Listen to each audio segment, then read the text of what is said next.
Every entrepreneurial journey starts somewhere. It's a moment or an experience that has a big enough impact on you to make you want to change something in the world. I'm Melissa Reeder. I'm the CEO and founder of Violet.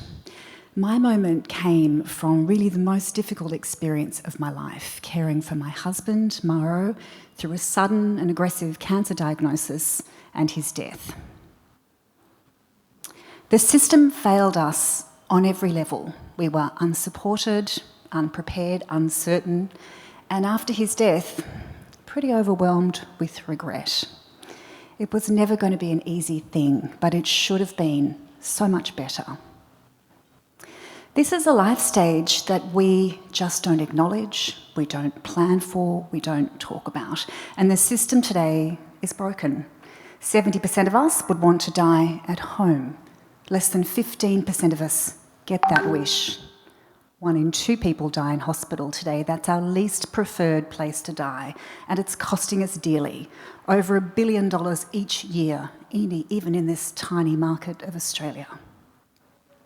Violet is a new entrant into a space that, frankly, hasn't seen nearly enough innovation. We have some of the country's largest businesses and brands already working shoulder to shoulder with us, listening, learning together.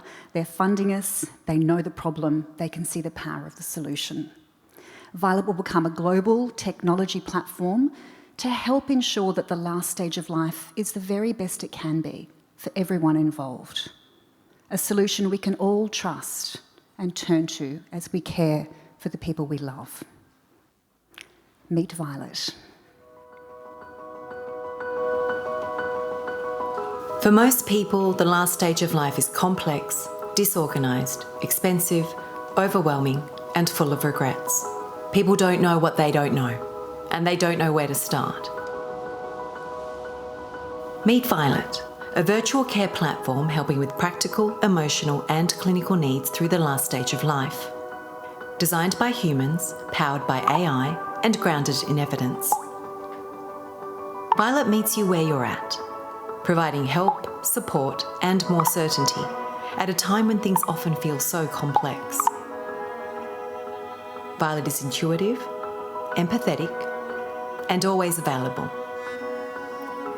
With unlimited applicability, Violet learns about your situation and then helps to create your Violet plan for the last stage of life, for the person you're caring for, or for yourself.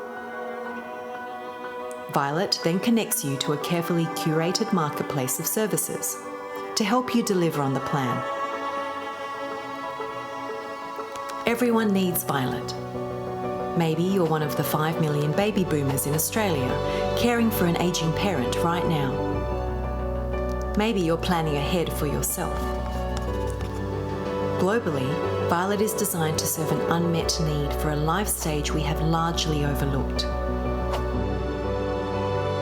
In Australia alone, thousands of businesses intersect with Violet's work every day.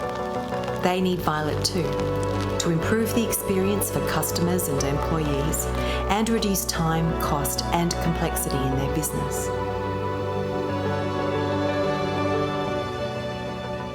Violet is transforming the way we prepare for and manage the last stage of life. Whatever your situation, Violet is here to help.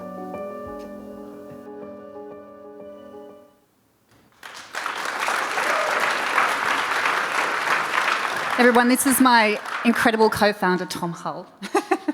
Good to introduce you. That's a really beautiful video. Thanks for sharing that with us. Wow, what a huge, unwieldy and kind of messy market that you guys had to step into to work out how to solve. I know you've gone through incredibly deep customer discovery. Can you tell me what you unearthed to work out what your go-to-market strategy should be?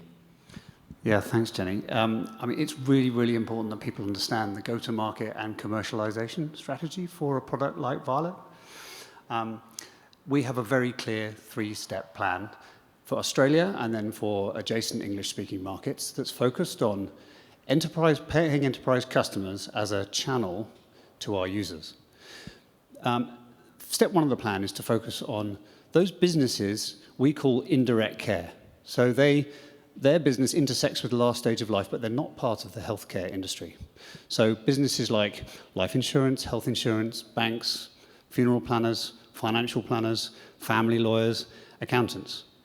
These businesses pre-purchase subscriptions to Violet for their customers and employees, perhaps, because they have significant time, cost, and complexity issues draining on their business. They are incentivized to work with Violet. They have the OPEX budgets to engage with us at scale and quickly. And they have a technology innovation mindset. We are already working with 4 commercial partners in this space, and we're looking to scale that from 50 to 100 in Australia over the next 12 to 18 months at contract values of between about $25,000 and $50,000. Thanks, Tom. And it is a bit of a hidden problem in these businesses. You know, Westpac alone, who's been a customer of ours for quite a long time now, have 30,000 customers that die each year. So that's a lot of distress, a lot of disorganisation for just one of those businesses to deal with. Step 2 is to move immediately into the direct care space. That's the healthcare, aged care and home care providers. There's over 4,000 of them in this country alone. It's a very obvious place for us to be embedded in every one of those experiences. But they are a little slower to move. They're a little battle-weary after the commission and after the pandemic. So we are deliberately placing them second. And really what's key there is unlocking who contributes: payer, provider, aged care package, home care package, NDIS. So that'll be our absolute focus. And fast following on from that, we'll move into those adjacent markets that Tom talked to. Yeah, so moving from Australia into English-speaking markets, I mean, really, Violet can solve this at scale in any culture, in any language. And it's our conviction that it's going to be no weirder for you to have Violet helping you with end-of-life planning in 5 years' time than it is for you to have a mental health app like Headspace. I love the absolute clarity there. It's a little bit sensitive, but it sounds like your ideal customer might not be around that much and have a little bit of a churn problem. Can you talk to that and also wrap it up with how the audience can bring Violet to life for you? Yeah. Well put, Jen. Yeah, we sometimes refer to this as the customer lifetime question that comes up a bit. But look, joking aside, I mean, whilst the human death rate sits stubbornly at 100%, it's actually the person that's dying is not our user. Our ideal user is a woman aged 60. She's looking after aging parents. She's also got children and her grandchildren, but she's no stranger to tech. She's on Facebook, she's buying online, she's buying from Jetstar, she's ordering from Coles and Woolies. She is the powerhouse decision maker of the mid-century household. She is about to inherit a whole load of money, and she is massively motivated to create better experiences for herself, but also for her partner, and looking after her mother or father, and looking after the experience of her children. Thank you so much. Thank you, guys. That was fantastic. Thanks, Jen. Thanks, everyone. Thanks, Jenny.